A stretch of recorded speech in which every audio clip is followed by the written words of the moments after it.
All right, everyone, we'll go ahead and get started with Coach. Jen, you can lead us off, followed by Todd, and then we'll open it up to the floor. Thanks.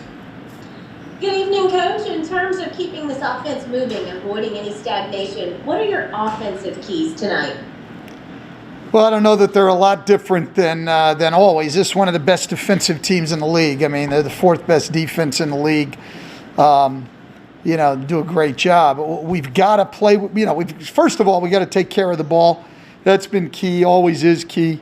We've got to play with a pace and a movement. And then for us, the two things where we know statistically we have more success is if we get the ball from one side of the floor to the other, and if the ball hits the paint, then we're much more successful. If we're coming up the floor and anybody except Brandon is shooting the ball on the perimeter before the ball's reversed or it hits the paint, that has not been very successful for us. And could you update us on Steven's status and how you plan to use Willie and/or Jackson tonight? Listen, with Steven, we'll know for sure. He went through the walkthrough this morning, but obviously there's no live work there, so we'll see how he feels when he goes out there. So I'd still say he's at 50-50. We love the way Billy played the other night, and so he'll probably get first shot off the bench.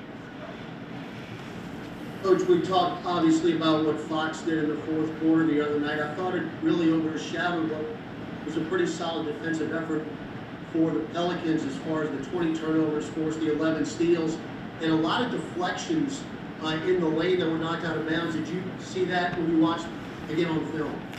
Absolutely, Todd. Our guys played really hard the other night, and that made it harder, to take that loss because our defense was much more alert, much more active, much more intense, played well for most of the game. And like I said right after, Harrison Barnes hit some tough shots to sort of start their rally back, and then we just couldn't get a grip on De'Aaron Fox down the stretch. He's a real quick, really good player.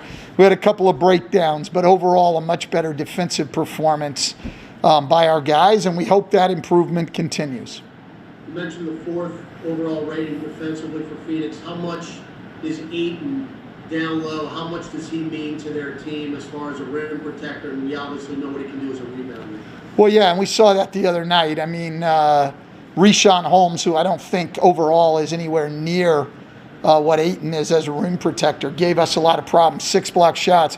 We missed 26 shots in the restricted area. There's teams that will go games and not get 26 shots in the restricted area. So I guess the positive is we got 52 shots in the restricted area. That's pretty damn hard to do.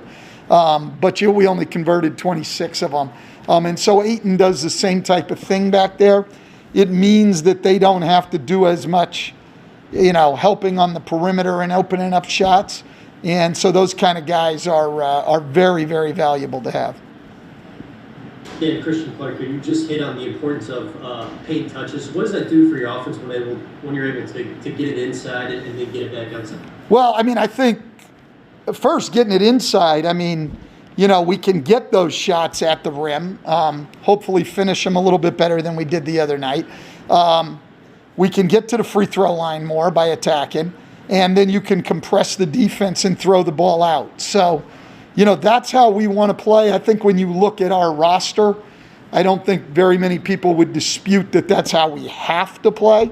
And we've just got to continue to do it better and better, make better decisions, shot pass decisions, and do a better job taking care of the ball and knock down shots. Our offense has gotten better since the first part of the year. We just need to continue to make progress, and teams like this are a big test for us because they're really good. Obviously the rim protector, but then, they're very, very good on the perimeter too. Chris Paul, obviously, one of the best guard defenders we've ever had in this league.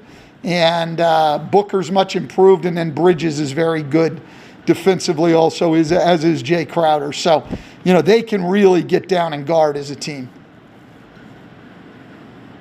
Yeah, what's up, Stan? This is Will from The Athletic. I think it's fair to say Josh had one of his better games of the season last time out against Sacramento. Just what did you see from his performance, and how much does it change things for you guys when he's bringing that activity on both ends of the court? Yeah, he usually is. I mean, he's one of our most consistent guys in terms of intensity, his defensive disposition, his rebounding. You know, what comes and goes a little bit with him is his shooting, as it does with a lot of people. But we pretty much know what we're going to get from Josh in terms of his intensity and activity. And obviously we play him quite a bit and have great confidence in him because of that. Hey, Schmidt, you're muted. Hey, Coach. This is Schmidt, duo from Bourbon Street Shots. There's been some research done on this season. Teams that prioritize packing the paint as opposed to letting threes fly. Teams like Milwaukee, teams like Toronto, they've been less successful this season than they were in the past. Some people theorize it's the lack of fans that are causing shooters to shoot so well. I was wondering if you had any thoughts on why teams are maybe being less successful than last year. Yeah, I mean, following the research and the stats on that, Schmidt, we were looking at it today. I think that it's really interesting to follow. I mean, it's something that, we certainly have to keep an eye on. But we're 19 games into a season, too. So, that's hard in terms of sample size and things. As far as why it's happening, no fans, anything else, I don't know. But it is something that we have to follow. And obviously the threes have been a problem for us for a good part of the year. So that's something that we're talking about all the time. I think we've done a little bit better job lately, not maybe a huge improvement, but a decent improvement over the last 3 or 4 games, and hopefully we'll keep that up tonight. Great. Thank you, Coach.